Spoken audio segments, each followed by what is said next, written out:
Welcome, everybody, to another episode of the Light the Torch podcast. I'm your host, B. Jones. And to my right, we have Blackie Chan. Bottom right, we have Gunner. And bottom left, we have my man, Raul. And today, we're going to be giving you our post-game analysis on the ASU USC game. Before we get started, guys, how you guys feeling today? Good. Just a little tired. Yeah. You guys didn't know. You guys probably heard last episode. We're 4-0, so good. Can't complain. Yeah, Gunner was actually able to attend the game. Yes. Got to see the game live. He did come back with all his hair. He didn't pull it all out, so that's good. So yeah, man, let's get into it, man. Let's kick this thing off. Start with offensive and defensive grades. You go ahead and kick it off, Blackie Chan. Offensive grade, I will give it a solid B. We scored a lot. We scored more than what we scored under our average. But even with our off game, we still scored a lot. And there were times where we made it look easy, but then there was times where they looked frantic. They didn't know how to get the calls in. Like, there was a lot of costly timeouts that were taken way too early, delay of games, offensive penalties that should not have happened. Like, I think we had like 4 or 5 false starts or something like that. I can't remember. I lost count. So solid B. This was a quote unquote down week or a down game for Caleb, even though he scores 5 touchdowns. So, which is telling you something about our offense, is that this is a bad game technically. Defense, I'm bouncing between a C plus and a B minus. I'm going to go with B minus for right now. I know the average fans out there may not think they deserve that grade, but there was a lot of times where they stood tall when USC didn't really, or our offense didn't really give them much to defend. So they didn't have too many bad penalties, I would say. There was some pass interference actually, I don't know if there's really too many bad penalties that were like boneheaded mistakes. So I'm not too mad about that. But a lot of missed tackles. Tackett kind of looked. This was the most freshman he's ever looked. He was taking poor angles. He was, I don't know. He just was more chasing the ball than hunting it down. He was always behind the ball, or at least he was behind the ball rather than in front of it. So he's a freshman, so I expect it. So he'll get better throughout the time. But there was definitely a missing player that I'm sure all of us missed on the defensive side. So we'll get to that a little bit later. But yeah, I'll give them a B minus because they held strong and got a lot of sacks towards the end and held them down towards the end. All right, Gunner, what you got? What was your defensive grade? Sorry. B minus. Okay, B minus. Okay. So for offense, I have B minus. Basically, kind of the same feelings and thoughts of what Blackie Chan said about the false starts, the rhythm wasn't there. Essentially, an off night. The B minus, I would say, kind of also falls on Lincoln. I mean, he could have ran that ball the whole day. What's his face? Marshawn Lone, I think, only had 14 carries, and out of the 14 carries, he had 11 yards on average. So, I mean, it was interesting that he kind of said post game, like, oh, we kind of gave him a lot of work. I don't know, 14 carries to me doesn't seem like a lot of work, but that's just me. But yeah, so I got to give it a B minus. And then for defense, I'll say a C, C plus maybe. I mean, there wasn't much penalties on the defensive side that I can really remember. It's just the tackling, especially the defensive backs. According to PFF, I think we had 14 missed tackles. 9 of them were coming from the defensive backs. I mean, we got to clean that up. And then just the linebackers overall, both of them, really Cobb, and Curtis, they look like freshmen out there. And I think that's more of I guess a bad statement on Cobb because he's not a freshman; he's a veteran. So I mean, I expect better out of that linebacker room because that's the key room of how this defense can flow. So if that room is out of sync, then this defense is not going to excel. I would agree with a lot of that, man. Go ahead, Raul, what you got? So very similar to Blackie, Jan, and Gunner. I personally give them a C on offense, on the sole fact that we know how elite this offense can be. There was a lot of, Caleb looked out of rhythm. It's probably the first time I've seen him out of rhythm in a long time, other than that Utah game or Tulane game last year. But I think he was 100. He wasn't 100% at the time. So it was very surprising. Honestly, I thought the game was going to be a lot different than how it turned out. A lot of false starts. I want to say there was a few of them at least that I can remember. So hopefully the offense can, clean that up moving forward. But it's a lot of stuff. I know that offensively things didn't go according to plan, but I think it's good game experience to work on for future games and throughout the season. I think even though it wasn't nice, I think this is going to be very valuable experience moving forward. Defensively, I'll give them a C plus as well. I think, or C plus, and we gave up too many points. I know that there was a lot of trick plays, and that a defense can't really prepare for that. But personally, I think that a good defensive team will only allow so many trick plays to work, and I feel like we allowed too many. Obviously, Dillingham probably took out his entire playbook yesterday because it was probably their bowl game, in my opinion, being that they're not going to be qualifying for one. At least it doesn't seem like it. And then they're they got their self-imposed bowl ban. So I think they definitely pull out all the strengths yesterday. Overall, I mean, it wasn't pretty. It was an ugly win, but at the end of the day, a win's a win, and I'll take it. We're 4-0. A lot to improve on, but a lot of things to learn from as well. Yeah, absolutely, man. Listen, we'll get to the overall takes, man. But right now, in offense and defense grade, I would say for the offense, I would have them at a C plus. And man, if I didn't go back and look at the stats, I'd probably give them a D, or at least closer to a D, man, because it was very ugly. It was horrible. I mean, that start was the worst start you could possibly have, man. And we got senior leaders getting dumb penalties on the offensive line, especially when I don't know how you have a false start when you're the one with the ball in your hand. That's just not acceptable. Listen, I get it. We're coming off a bye week, and we could be rusty, but from a coach standpoint, how do you let that happen? That's the biggest fear of having a bye week then.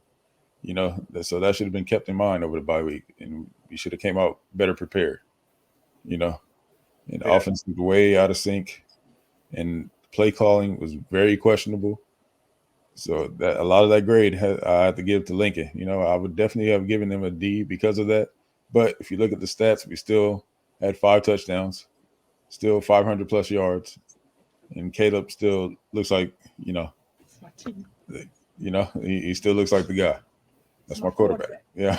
So, but aside from that, man, it was not a pretty showing from our offense. Defensively, man, well, considering that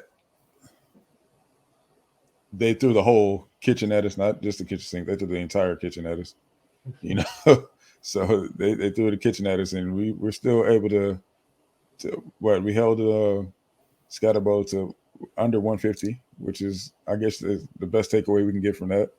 You know, his all-purpose yards that's a whole nother story. But we held him under 150 rushing. It looked a lot worse than that.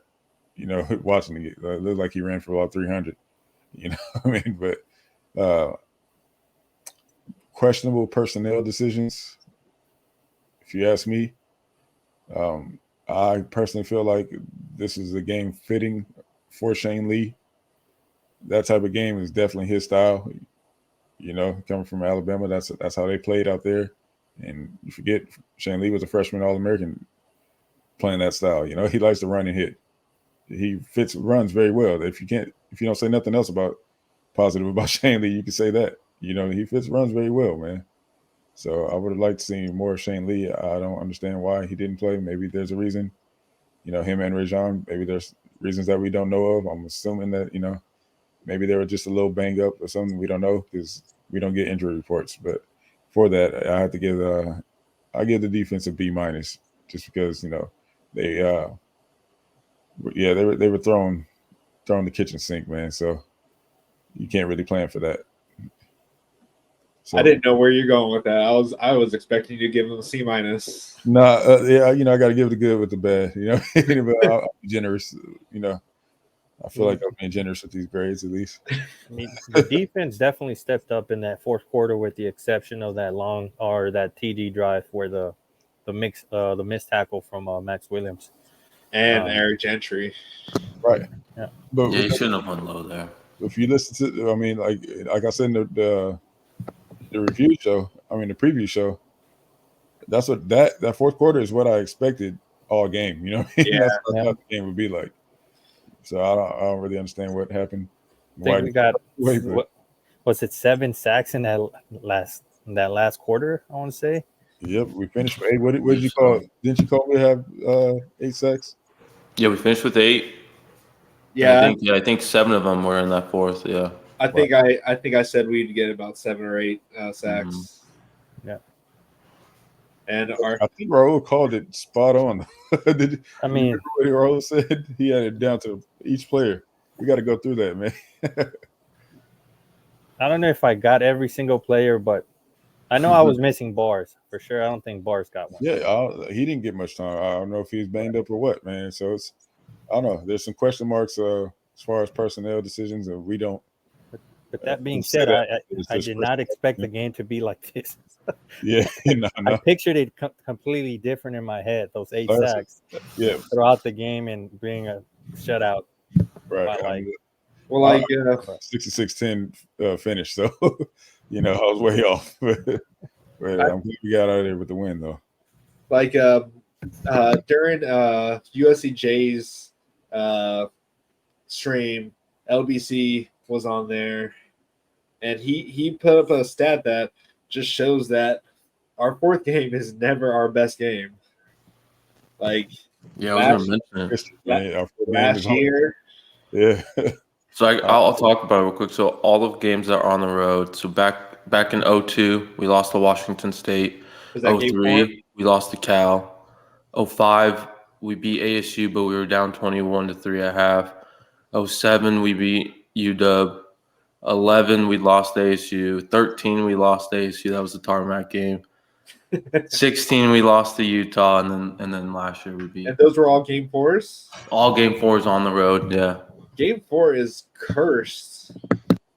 Okay, I am never going to take a game 4 lightly ever again. Never. Because that's a scary trend, and that's not just on one coach or one team or anything like that. That's multiple. That's through like multiple seasons. Mm-hmm. So PayPal says that a grade of D needs improvement. So yes, a D would be Yeah, I agree, man. That is true. He's not wrong. It definitely needs improvement, man. We've had questions about our secondary every episode so far, and I'm ready for those questions to be answered, man. They have yet to do that. So hopefully this game, we get those answers. So what was your thoughts on like them, I guess, game planning on just throwing it to whoever was on the other side of Damani, or maybe the right side, because they never threw at Damani. They barely even threw at Jacoby when Jacoby came in for Damani. they were really just going after Sair and CRW. It was very interesting. Honestly, I don't even think they were trying. They were just going towards Elijah Badger. Exactly. Whoever was on Yeah. Elijah Badger, they were just tossing it up. Yeah. Like they just tossed it up, and he just came down with it. Which he like the Sierra Wright, like it wasn't the worst coverage on him. No, it's just that's just he's unlucky. That's Yeah. just so unlucky. Like he just made a good. He just that was a good offensive play just by him. Like Sierra, he could have broke that up too, but Elijah just came down with it. Sierra's always right there. Yeah. Right. It's like one step behind or something, like half a step or something. Yeah. Honestly, like with no one targeting or Domani, I was like, is Domani even playing? But then But that's what you want out of a corner. that's exactly what you want. You don't want to hear their name. You don't hear his name all game. That means he's doing his job. But I was like, I looked at the stat sheets, like, oh, he did play. So he must have been playing really well. I don't want to hear Domani's name at all during the game. I was asking unless he's making an interception. Right. Yeah. I was asking the group chat, hey, where's Domani? I didn't even realize he was playing for a second. Yeah. For a second, I was like, is he hurt or something? But that's good. I mean, he was doing his job. Right. That means he stepped it up. So good on him. So good work, Domani. Tip-up says, I'm assuming that's Rajon. Rajon and Shane made a good team on the field. More of that, please. Absolutely. I think I mentioned in one of the episodes, and they seem like they just have the best chemistry out there playing together. I think they're the best when it comes to rushing attacks. Like if it's going to be a passing attempt, I think it's going to be more Cobb and Eric Gentry because they can cover a lot more of the field, and they have coverage. Tack is getting coverage, but Rajon has also shown that he can cover too. So it's like, what do you do? It's not an easy position. I mean, easy position for Simmons and Grinch to be in right now. Yeah, being it's like, man, who do I start? But I mean, I would have liked to have seen more rotation than what we saw. I would definitely have liked to seen those two people playing at least just a few drives at least something. Yeah, I was looking for number 9 the whole time. I was like, where is he? Yeah, we need number 9, but like this is the time we put in number 9, please. Because he's fast and physical. Shane stuff the middle, but Rajon can push him towards the sideline and tackle him in an open field. Right. I think I saw Shane Lee on some special teams snaps. I looked at per the box score on USC, they do not have Shane Lee at all. Like as a participant. Really? I don't think they count special teams. Yeah. Well, they count Eddie Chapitsky. Well, he is the punter. That's all you can count him for. They even have Jonah Monheim and Lake McCree on defense for some reason, according to this. Huh. Don't know how that makes sense. Yeah. Oh, never mind. It was just overall, I guess. Was it maybe I can't remember the players, but when they fumble it, who was the one that got the Romello Height? Romello. Yeah. Are you talking about when we had the strip sack? Yeah. When we fumbled the ball, when Caleb Williams and when we fumbled Lloyd, that was the ball. It could have been that one play. Oh yeah, maybe. I'm not technically sure. They touched them or whatever, Yeah. Lights, camera, action.